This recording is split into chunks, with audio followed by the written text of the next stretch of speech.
Good morning. Ndine Nesta, the black teacher. Ndipo ndabweraso lero lachiwiri pa 31 March chaka cha 2026. Nkhondo ya Iran sopano yafika yatha mwezi. Day 31. Lero ndi day number 31. Chiyambire nkhondo. Zochitika ndi zambiri. Ndimafuna ndinene kuti ineyo I give you news, my updates from different sources, or also from different sides. Okay?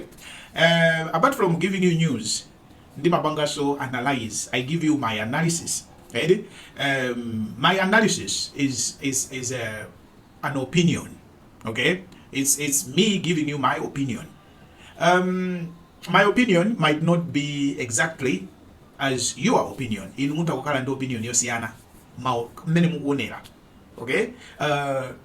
That doesn't make you wrong or make me wrong. No. An opinion is an opinion. Aliyesa matakukala ndo opinion yosiyana nzake. Yanu yosukuti ndi yolakwika. Yanga isukuti ndi yolakwika. Opinion yena amatakukala oseketsa zimatakuteka kuti my opinion iyi ndi yoseketsa. And umatakukala ndizifukwa zimene opinion yawinayo kuyona ngati yoseketsa. Yes. So far pali ma opinions amene ndabanga amene eventually akupangidwa prove. Ndinanena kale mmene ndidafotokoza za Kagi Island, kufotokoza za history ya Kagi Island kumene Irani imapangira export mafuta. Ndinanena kuti America itakukhala interested ndi kuzatenga pamenepo.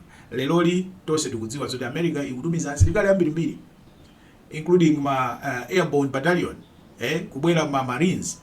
And nkhani yomwe ikunenedwa masiku apanopa ndiyonena kuti akufuna akatenge Kagi Island. Even a BBC and Reuters anakamba zimenezi.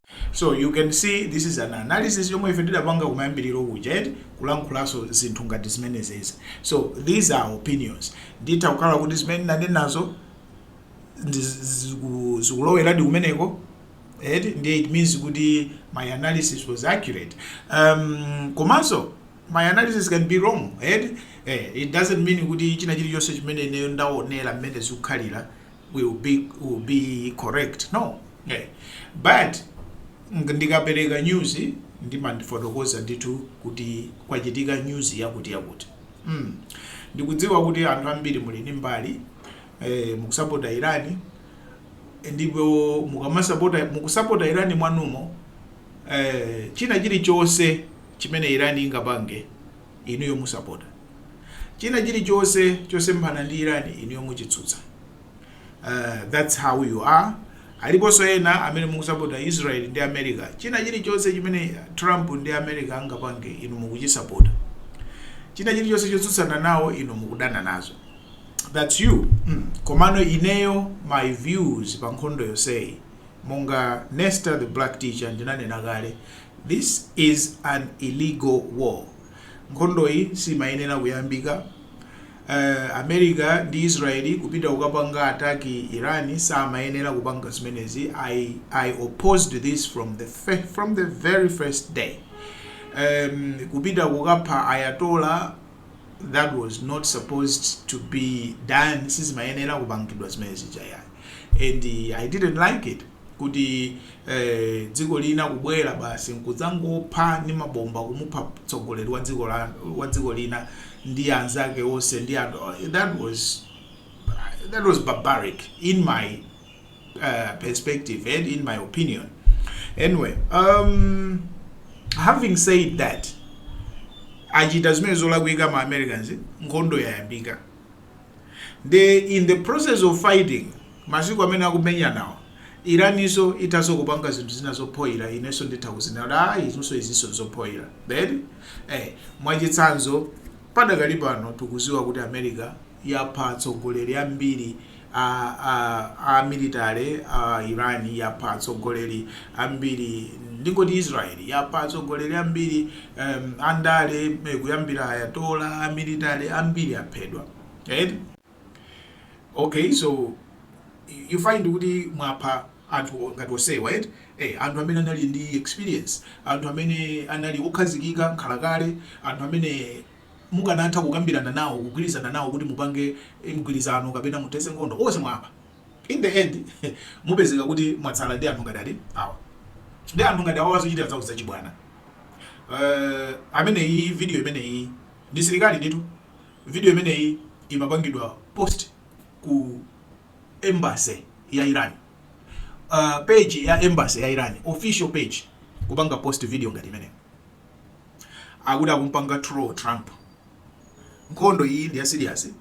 Ma Americans akabwera akupha anthu, mabomu amene akugwa ku Iran akuwononga zinthu akupha anthu, and iniyo mukupanga troll. Ndikuziwazo ndi nthawi ya internet, komano zonse zizalowano chibwana. Ndizikalowa chibwana chonchi, even anthu okusapotani amayamba nokukhala ngati mpira. Nanena kale kuti nkhondo isi mpira yayi. So video ngati iyi ine I would condemn it. Ndikapanga condemn video ngati iyi suti ndikudana ndi Iran kapena ndikufuna nkhondo iyi. No, komano ndi zinthu zimene munthu umatha kudzipanga condemn. Okay, ndalankhula kwambiri. Update ya lero, biggest news, dziko la Spain laletsa America kuuluka mu airspace yake. That's very big news.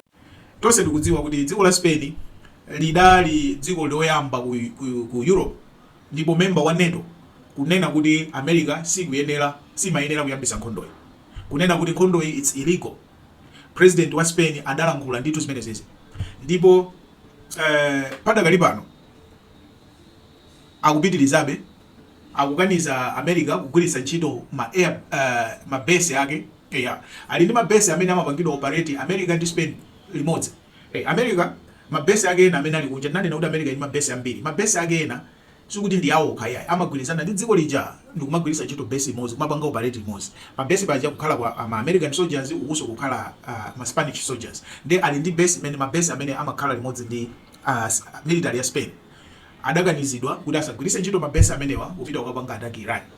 Tsopano aganizaso kuti asauluke airspace ya Spain kupita kukapanga attack Iran. China chilichonse chopanga attack Iran chisachokere mu airspace ya Spain. Serious. Spain, a European country, komanso member nditu wa NATO, kuiganiza America. This is one breaking news padakali pano. So the main news headlines leloli Spain yatseka airspace kukaniza America kugwiritsa ntchito airspace yake. Donald Trump waopsezaso nditu wabwerezaso kuopseza dziko la Iran kuti apulisa ma energy infrastructure yake onse ngati sagwirizana za ndi mfundo zimene iwo akufuna. Iran yanena kuti mfundo zimene America ikufuna ndizosagwira. Komanso nakamba kale kuti asilikali a America amene timanena aja afika ndithu ku Middle East, ndipo Iran yachenjeza ndithu kuti ipanga target mahotelo kumene asilikali amene wakukhala afikira. Ma updates zina zimene zichitike lero ndibweranso ndine Nesta the Black Teacher. Tsiku labwino.